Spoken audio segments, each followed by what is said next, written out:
Alors pour ce dernier épisode sur le rêve d'un homme ridicule de Dostoïevski, je vous propose de chercher à en tirer les enjeux philosophiques.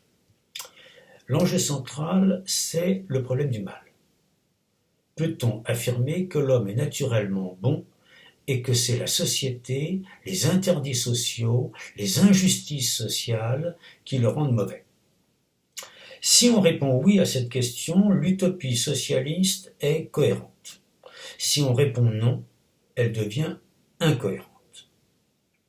Autre formulation du même problème, peut-on construire comme but de l'histoire, comme horizon de l'histoire, un système libre? Ou bien est-ce que la liberté refusera toujours d'être mise en système? Que ce soit le système libéral de l'harmonie spontanée par le marché, la main invisible chez Adam Smith, ou que ce soit l'idée de fraternité universelle socialiste.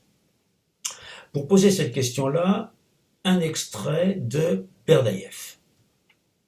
On peut vaincre les injustices sociales, l'exploitation de l'homme par l'homme, et ce peut être le résultat d'une transformation de la société humaine. Mais par là même, loin de supprimer, on ne fera qu'accroître la tragédie interne de la vie. L'angoisse s'amplifiera encore et la spiritualité se manifestera de façon plus intense, n'étant plus écrasée par les malheurs extérieurs et par le désordre social. L'homme ne consentira pas à devenir un être définitivement objectivé. Ça, c'est la thèse de Dostoïevski. La notion de système, d'être libre, est incohérente. La liberté ne se laisse pas mettre en système. Alors cet enjeu central, je vais le développer en 4 chapitres. Premier chapitre, les rapports entre l'homme moderne et la foi. Quels sont les rapports entre le croyant et l'incroyant? Est-ce qu'il s'agit de deux hommes opposés ou est-ce qu'il s'agit de deux aspects dans tout homme moderne? Deuxième point, les rapports entre Dostoïevski et Bakounine. Dostoïevski est d'accord pour dire qu'en religion, il n'y a pas de juste milieu, pas de tiède. A-t-on le droit de transposer ça au niveau politique? Troisième aspect, tout l'humanisme athée repose sur la théorie de l'aliénation chez Feuerbach. La religion est une aliénation.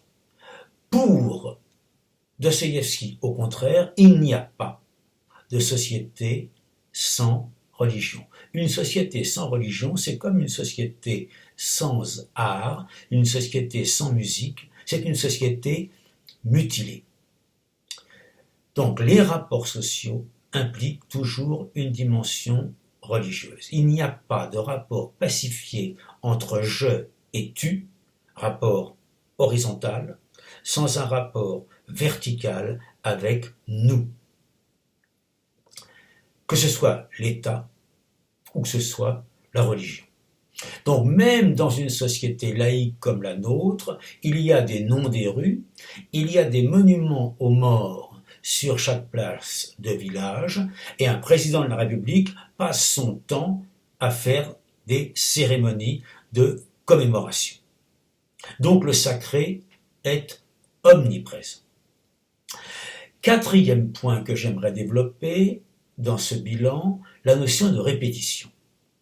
Si, au cœur même du paradis socialiste, une goutte de fiel peut intervenir, est-ce qu'on ne retrouve pas la notion d'un temps cyclique tel qu'on l'avait chez les Grecs contre le temps irréversible apporté par les Juifs et par les chrétiens? Voilà le schéma. Vous avez un paradis perdu dans le schéma juif et chrétien. Vous avez un déclin, on arrive au Golgotha, le Père, le Fils et remonter avec l'esprit vers un paradis futur. Le temps est irréversible. Si au sein de ce paradis futur, une goutte de fiel peut vous ramener au point de départ, est-ce qu'on ne retrouve pas la notion de temps cyclique qui ressemble beaucoup à ce moment-là au mythe de Sisyphe? Voilà l'enjeu, débat entre la conception grecque du temps comme éternel retour et la conception judéo-chrétienne du temps avec la notion d'événement irréversible. Ce qui fait qu'on peut prononcer la phrase « plus rien ne sera comme avant ». Alors, premier enjeu, l'homme moderne et la foi. Dans les démons, Dostoïevski met en scène deux personnages extrêmes, Stravogin et le tsaretz Tikhon. Et il reconnaît qu'il les a tirés tous les deux de son cœur. Et concernant Stravogin, l'un des complices des démons affirme « Si Stravogin croit, il ne croit pas qu'il croit. S'il ne croit pas, il ne croit pas qu'il ne croit pas. » Donc si Stravogin est croyant, il ne croit pas en sa croyance, il n'adhère pas à sa croyance, il ne parvient pas à croire, il joue à croire. Si Stravogin est incroyant, il ne croit pas non plus dans son incroyance. Il n'arrive pas à étouffer le besoin de croire. Il joue à ne pas croire. Donc il joue toujours. Alors, interprétation de cette difficulté par l'un des grands philosophes contemporains, Charles Taylor. Je vous lis le texte. Les laïcs espéraient à une époque qu'avec l'avancement de la science et le développement de la pensée humaniste, la nature illusoire de la religion deviendrait de plus en plus évidente et que ses attraits diminueraient et même feraient place au rejet.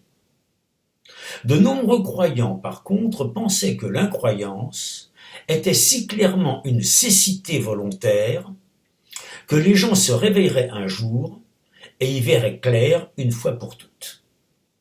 Mais ce n'est pas ce qui est arrivé, ni même peut-être ce qui pouvait arriver.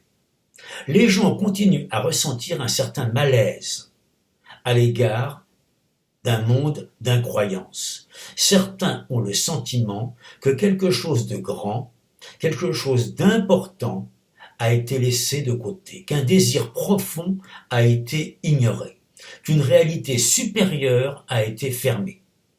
Mais en même temps, les sentiments de dignité, de maîtrise de soi, de maturité, d'autonomie associés à l'incroyance continuent à attirer et semblent devoir perdurer.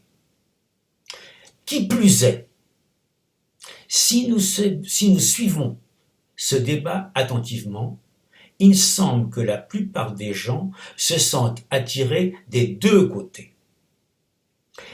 Ils ont dû en choisir un, mais ils ne se débarrassent jamais tout à fait de l'appel vers l'autre. Donc question, pourquoi est-on touché lorsque Notre-Dame de Paris est en feu? Pourquoi n'est-on pas ravi?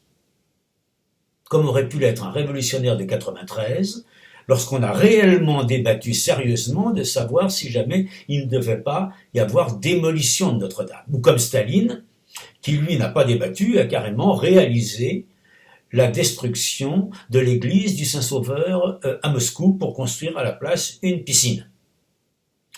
Donc la thèse de Dostoïevski, reprise par Charles Taylor, c'est que ce qui semble être un combat, un débat, une contradiction entre croyants et incroyants comme deux hommes est en fait une contradiction interne en chaque homme.